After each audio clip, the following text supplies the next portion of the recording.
So Saucony's Endorphin lineup just keeps on growing.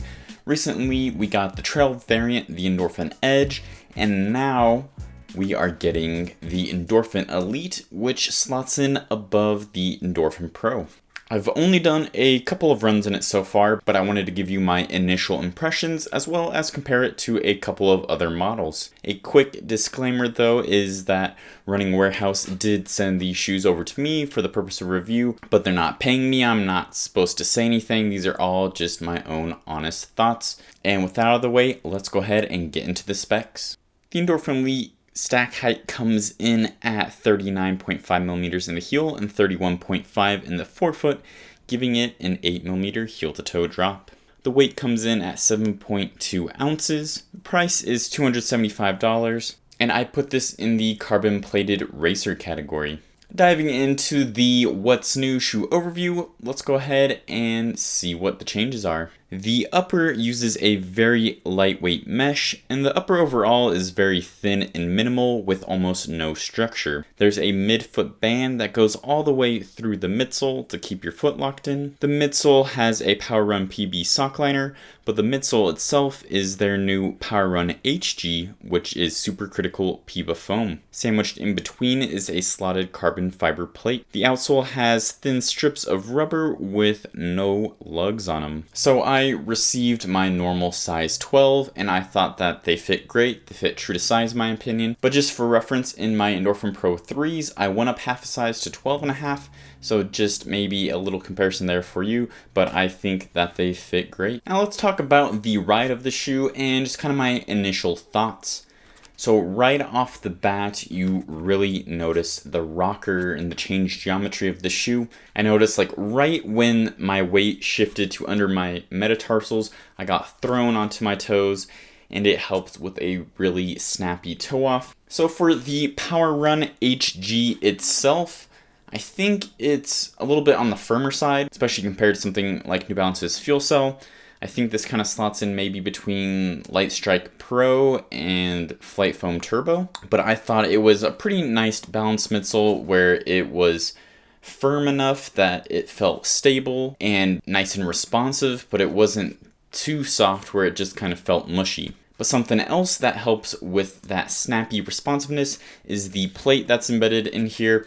This one is slotted, so it's kind of like forked in the forefoot. I thought this might help with making it feel a little softer in the forefoot as well, especially when going side to side, but when you are doing that forward movement, it stiffens right up and you get that quick snappy pop. So this upper is like barely anything. There's lots of like cutouts in it. It's very loose, very structureless, and I was kind of skeptical of it, especially this midfoot band that wraps all the way around, but I'm happy to say once I put it on my foot, it seemed to disappear and I had no issues with it at all, and it kept me locked in pretty well. So I'd say overall it's definitely a fast shoe and a faster shoe than the Endorphin Pro 3. Speaking of the Endorphin Pro 3, now I'm going to do a few comparisons to the Endorphin Elite, and we're going to start with comparing it to the Endorphin Pro. So something that's kind of interesting is that both these shoes have the exact same stack height and drop,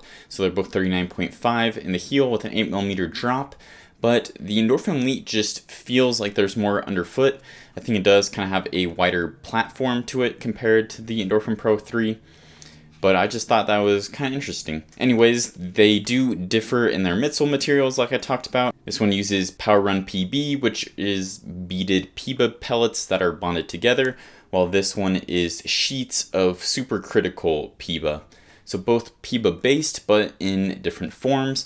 I think that the Power Run PB is a little softer, a little bouncier in the Endorphin Pro 3, while the Power Run HG in the Endorphin Elite is going to be a little firmer and a little more responsive. So I do think most people would be happy with either of these two shoes. This one is $50 cheaper, which is nice, but some people might think it's a little too mushy. They might not like that kind of softness to it, or they might not think the rocker is exaggerated enough. In that case, you would probably like the Endorphin Elite because it does have that really aggressive rocker to keep that higher turnover, and like I mentioned, it's kind of not as plush, it's a little firmer, a little snappier feeling. Next up, let's compare it to another shoe in its price range, the Alphafly Next% 2. So they are both $275. They both slot above a kind of around $225, $250 shoe. So these are their top tier racers from their respective brands. But I do think they're pretty different shoes.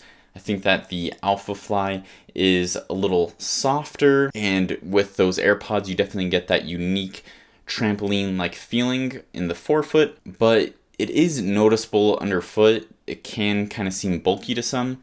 I find that the Endorphin Elite, despite it being kind of a wider platform, but in still a high stack shoe, it kind of disappears underfoot and you don't really feel like you're running on stilts or anything.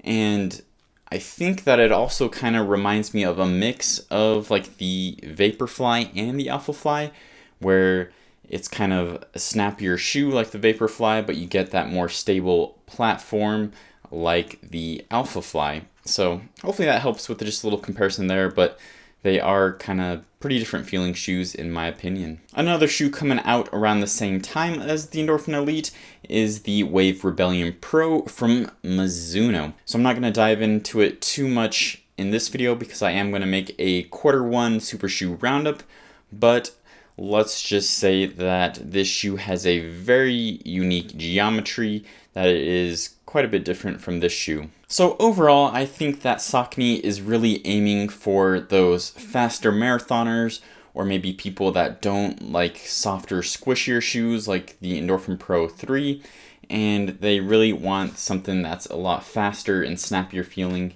with the Endorphin Elite. So I do have a lot more miles to put on this shoe before I give you my final verdict in the full review. But what are you thinking about the Endorphin Elite? Are you going to pick up a pair for yourself? If you are, it will be available at Running Warehouse February 21st, I believe, so make sure to check it out there. Make sure you subscribe so you don't miss any of my new videos. Thanks for watching, and as always, keep on running.